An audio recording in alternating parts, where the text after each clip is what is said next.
सनई चौघड्याच्या मालिकेतलं जय शरूच्या नात्यातलं नवं पाऊल.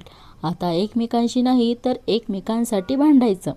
जय आणि शरूने असं काय ठरवलं आणि मॅकने या दोघांच्या नात्याबद्दल असा काय प्रश्न विचारला की पुढे हा सुंदर मोमेंट पाहायला मिळणार आहेत. नक्कीच काहीतरी इंटरेस्टिंग आहे. चला पाहूया नेमकं काय झालं. मॅक शरूला प्रश्न विचारतो, तुझी आणि जय सरांची फक्त फ्रेंडशिपच आहेत ना? शरू लगेच त्याला उत्तर देते आणि ते त्याचा हात वर करते आणि म्हणते की फ्रेंडशिपच्या थोडं पुढे. मॅकचं तिच्या प्रश्नाचं उत्तर ऐकून मॅक लगेच जयच्या केबिनमध्ये जातो आणि जय सरांना विचारतो की जय सर, तुम्ही शरूच्या प्रेमात तर नाही ना पडले?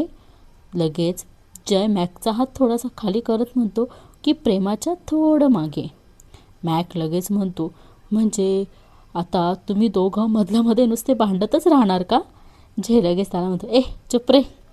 यानंतर जय आणि शरू समोरासमोर येतात आणि दोघं एकमेकांना सांगतात की आता एकमेकांशी नाही तर एकमेकांसाठी भांडायचं.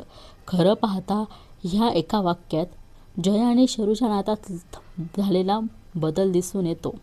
आतापर्यंत हे दोघं एकमेकांशी भांडत होते, एकमेकांना चिडवत होते, पण आता मात्र एकमेकांसाठी उभं राहायचं असा निर्णय दोघं घेतात.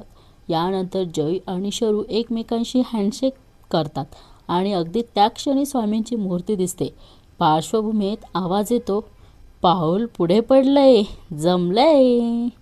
आता प्रश्न एवढाच, जय आणि शरूची ही फक्त फ्रेंडशिप आहे की ह्या फ्रेंडशिपच्या पुढे जाऊन त्यांच्या नात्यात प्रेमाची चाहूल लागायला सुरुवात झाली आहे? प्रेक्षकांनो, आजचा सीन तुम्हाला कसा वाटला नक्की कमेंट करून सांगा.